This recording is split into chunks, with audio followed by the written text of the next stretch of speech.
How long's the drive gonna be? Oh, I don't know. How long is the drive gonna be? Oh, okay. Do we have that same path on the scooter? Oh, we do? Same guy? We'll be at our friend's in 10 minutes.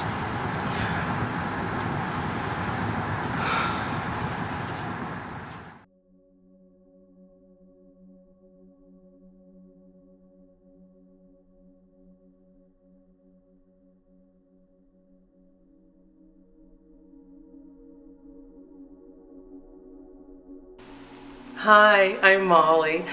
I love to cook. Some of you might not know that, but some of you might.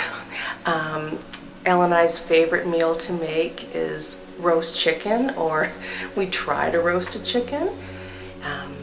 Before bed, we like to, play some games sometimes. I like to learn a new language. I always love Tetris and Candy Crush. And then when we decide to watch something, which is very rare on television, we don't know anything about anything on the outside world. But what we'll do is we'll just scroll and scroll and scroll and never, come to decide on anything to watch, so we just fall asleep. It's so relatable. The last time I left Trenton, Ontario, I took the train. And I just remember sitting in my seat, and it wasn't the conductor because he had to drive the train, but an attendant came down the aisle, and I thought they were going to offer me a drink or a snack on a little trolley, but they bent down and they took off their hat. I didn't think they wore hats, but they had a hat on. And thanked me for putting Trenton on the map. Just want to say hello to all my McKesson Canada fans in Trenton, Ontario. Got a lot of fans there. Everybody knows me. For all I've done for Trenton. And I just thought, someone finally understands the sacrifices I've made for Trenton, for the city that isn't mine, but I've given so much for. And it was time to go home and live my truth and know that what I did, the work I did, was appreciated. Finally. Who was this cabin steward? Does he exist? Or is he like the last one you met? Do you remember at the Lion King premiere? Who told you what a hero you were? But we couldn't find him, could we? The most important thing is for me to protect Em, because this YouTube business is a crazy business, and all of the social media that goes along with it. And I'm just always on the lookout for her, and I will always protect her. And I know that she always is there for me most of the time. While I didn't know anything about Elle before I met him, I didn't do any research. I didn't even know what YouTube was before I met him. I didn't Google anything. I wanted to know him through his lens, and now, knowing what I've known, I understand very well that there's a very big global interest in YouTube and on Elle. I can understand why people care about us so much, but I just grew up on the other side of Ontario, so I had no idea. And people warned me. They said, Em, they're not keeping you safe. And I had friends wanting to throw me parties, and they paid for it. But we got accused of taking it from YouTube money. And I just felt my passport was taken away, my debit card was taken away. I was trapped. And People don't understand that. And we didn't want to be all out of YouTube, but we wanted to have our feet in YouTube. We still wanted to give to everyone that loved us, but we needed to protect our safety. We needed security, and we weren't having that.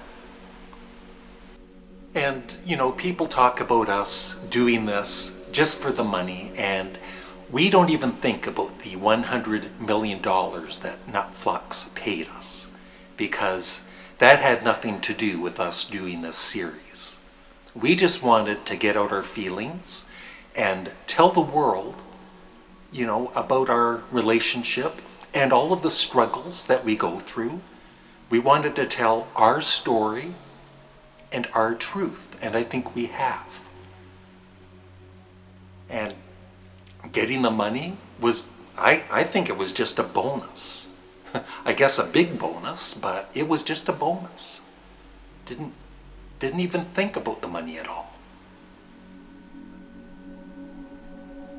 Hardly at all. Not much at all. $100 million.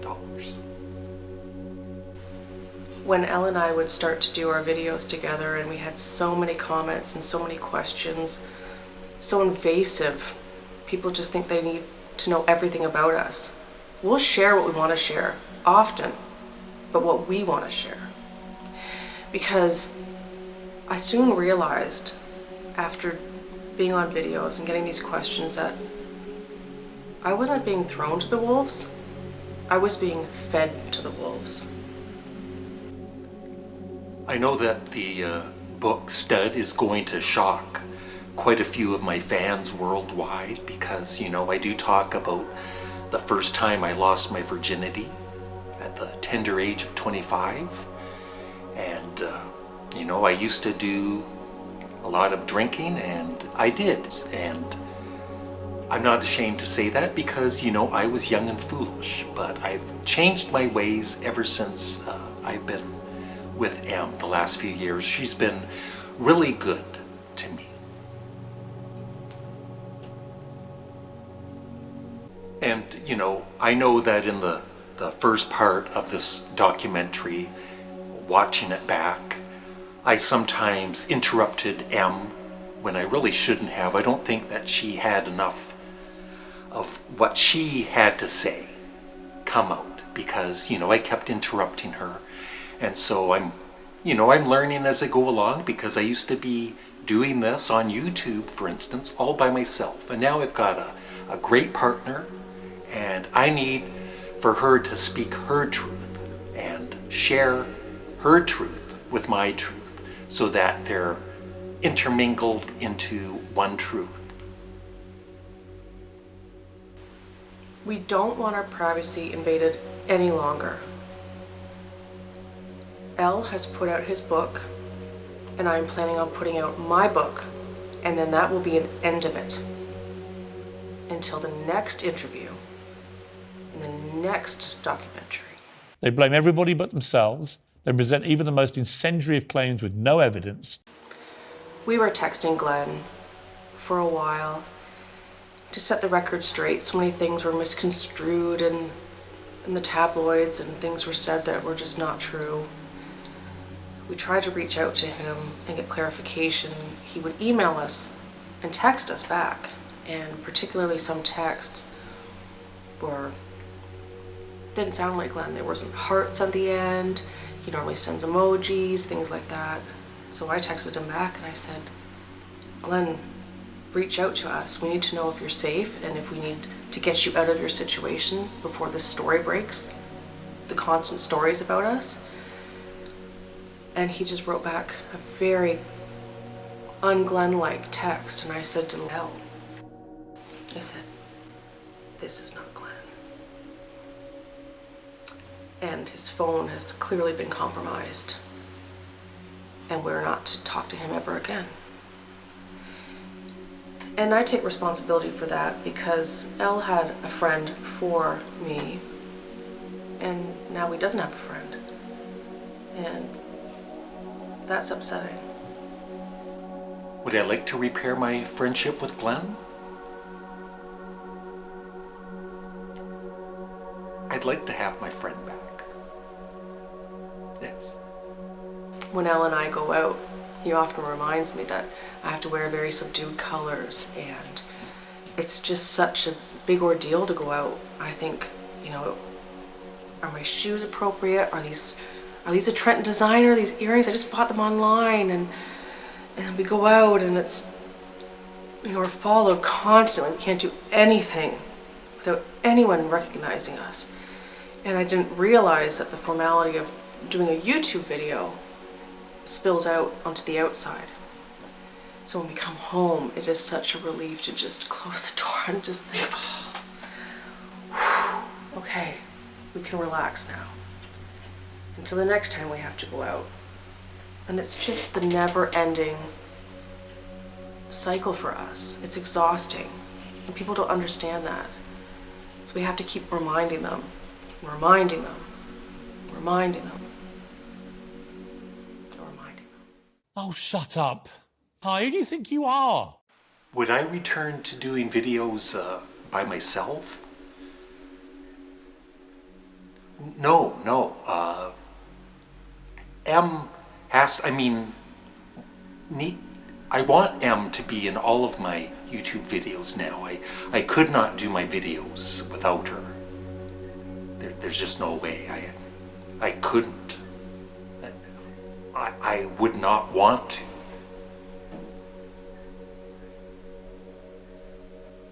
Yes, there is an age gap between M and me.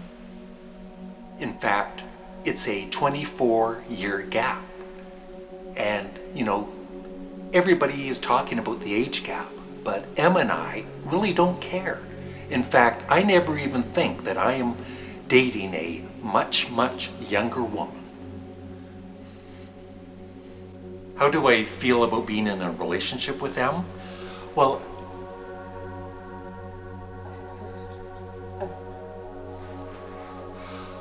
I've just been overwhelmed with happiness ever since I met her, and things have just been better and better every day, and I'm just one happy guy.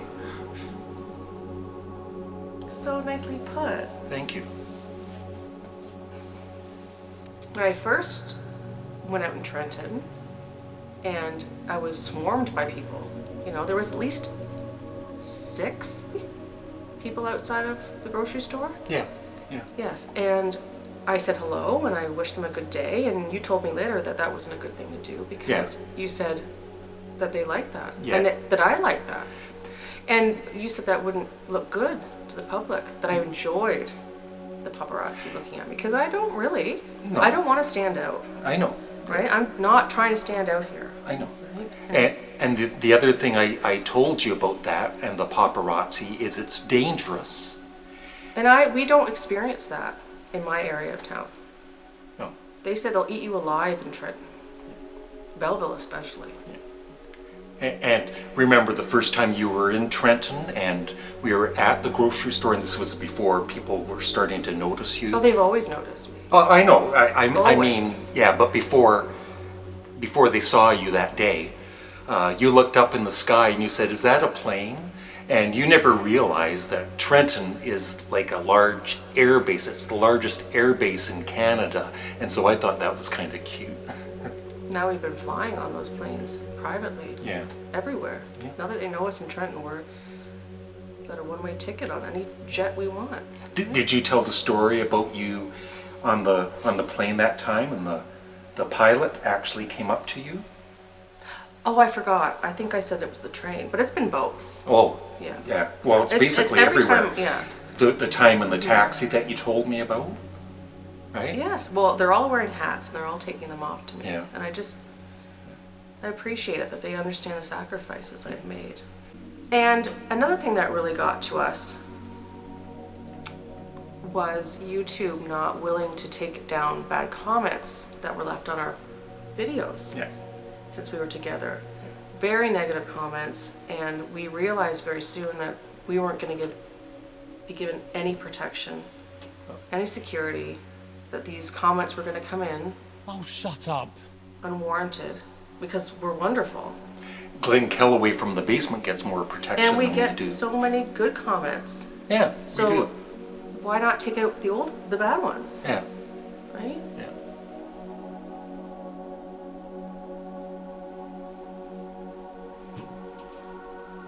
Well, Oh. we don't deserve bad comments. I thought, I didn't know you were done talking. Oh, I'm not. I'm just taking a breather. The very little negativity that you get, I think, is just pure jealousy from women, right? Yes. Because of your beauty and your personality and your Well, women need to support women, and I think that they need to realize that they have a voice, and their voice needs to be heard and supported by other women, and to help each other and lift each other up, straighten each other's crowns. yes. And I think that the negativity is just not needed in this climate, No. and I think that it's upsetting that this is the world we live in now, and I think we need to change it, especially in 2023. This needs to change. It sure does. Well said.